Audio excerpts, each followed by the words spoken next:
funny because I climbed all these stairs and there's nothing up here.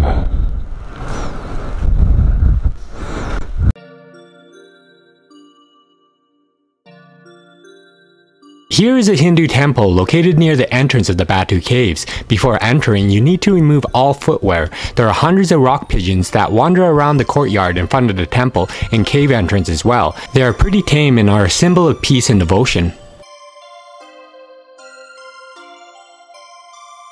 The Batu Caves temple complex for one day a year becomes the main place of worship for Malaysia's large Tamil community. They say more than 1 million visitors, Hindu pilgrims from Malaysia and neighboring countries, alongside tourists, come to the temple to participate in Thaipusam. It's a celebration dedicated to the Hindu deity Lord Murugan, youngest son of Shiva. The Thai in Thaipusam has nothing to do with Thailand. It means 10th, and the Pusan means when the moon is at its brightest. It's observed annually during the 10th month in the Tamil calendar on a full moon day. Dates vary and change year by year because the festival follows the lunar calendar, but it usually takes place between January and February and lasts for 3 days. It's considered one of the main Hindu celebrations in Malaysia and the biggest festival in the world dedicated to the Hindu god Murugan. The god Murugan would be a god of courage, wealth, and wisdom, who wields a spear to defeat demons to save humanity. Hindu devotees pray to Murugan asking for help in their lives, and if their wishes come true, they come to Thaipusam to celebrate. They carry offerings like bowls of milk, and some perform acts of self-sacrifice, piercing their skin with silver skewers, where they hang fruits in bowls of milk. It's all to defeat the inner demons and gain the god's blessings.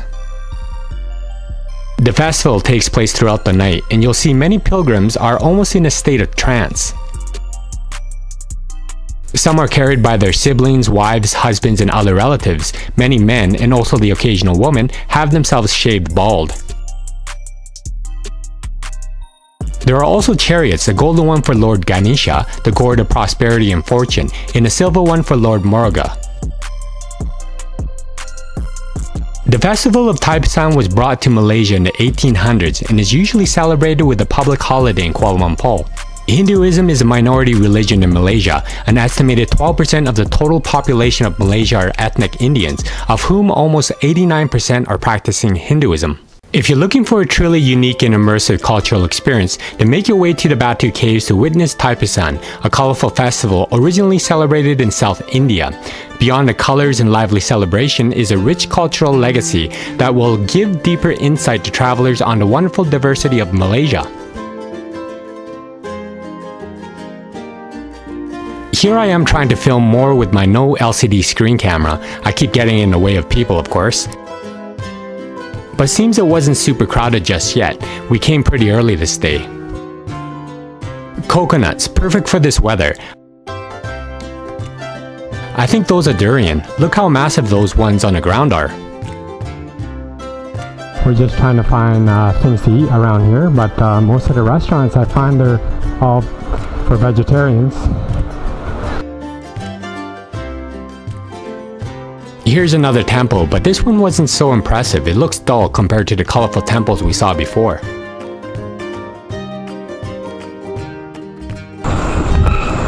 Hey baby monkeys.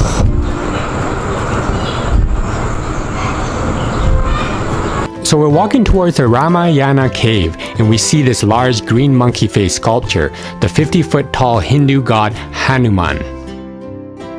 The entrance fee is actually 5 ringgit per person. You'll pass an impressive horse and carriage made from brass on your way to the cave entrance. Inside, the story of Lord Rama and Hanuman is told with colorful sculptures. The cave is well lit and has an interesting atmosphere. Some describe it as walking into a stomach of a god. Not a lot of people here. It feels so refreshing in here, out of the hot heat.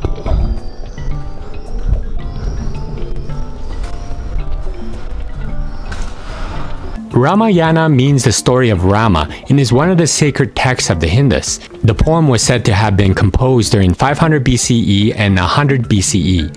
Interesting looking Christmas lights, they actually aren't though, and are here throughout the year. Ramayana is told in 7 kandas and tells of a story of Rama, Sita, and the demon king Ravana of Lanka who abducted Sita to Lanka. The central theme and moral of Ramayana is the victory of good over evil. Rama is known as one of the 10 incarnations of Lord Vishnu and is portrayed with human values and weakness rather than godlike supernatural powers. You have to climb very steep steps in the cave chamber, but the view from up there in the massive cave chamber plus the fun sculptures make the 5 ringgits worthwhile. You also notice the sounds of my steps as well, as the pigeons hiding in here echo throughout the entire cave. Just a dramatic shot taken by Sisu, sideways. It's an interesting experience to walk up these stairs with the cave surroundings. There were some bats as well. You can tell my voice echoes completely in this cave. It's almost like a scene out of a movie, but you need to be careful as the steps are pretty narrow. I was expecting something grand at the top of these steps, a bit of a workout getting to the top. The bright lights at the top there makes it even more mysterious and my curiosity grows. It gets pretty steep here. Have to get to the top.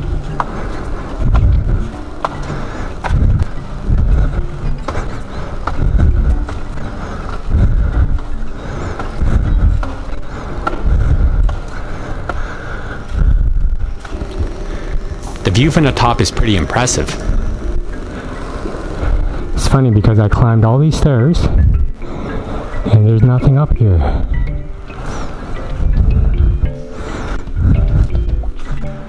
Oh, maybe it's still under construction, I'm not sure. So time to head back down. You can see how narrow the steps are. Part of my foot sticks out from the edge. Have to walk very slowly here. The sounds of the echoes adds a bit of a creepy feeling, especially with no one being around, but it's fun though. Will I make it?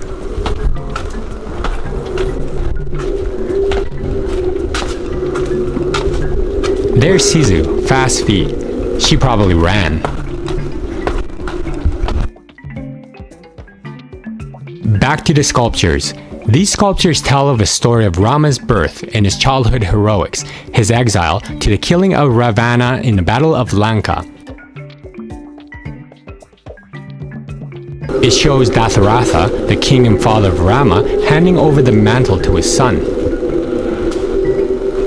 The youngest of Datharatha's 3 wives wants her son to be a new king and sends Rama in exile to a forest for 14 years. He spends his life in a forest fighting demons. There's a power struggle between the monkey princes Vali and Sugriva.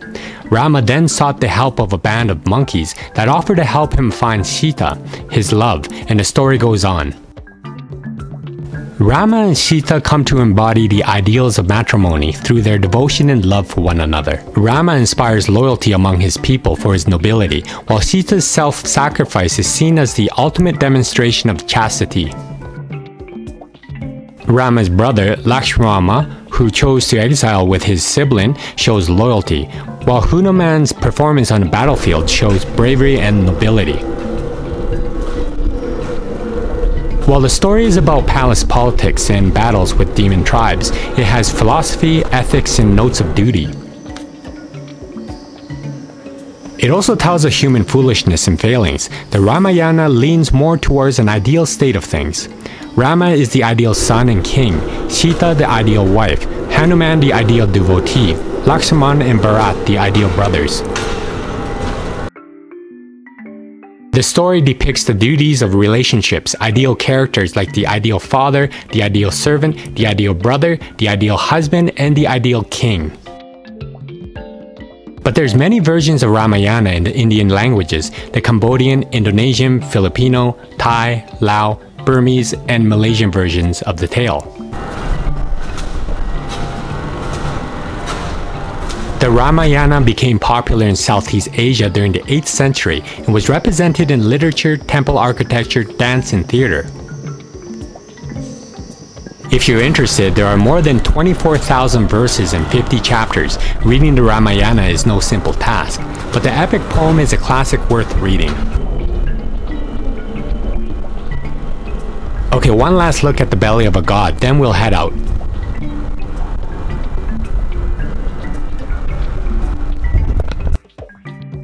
There again stands the 50-foot tall Hindu god Hanuman.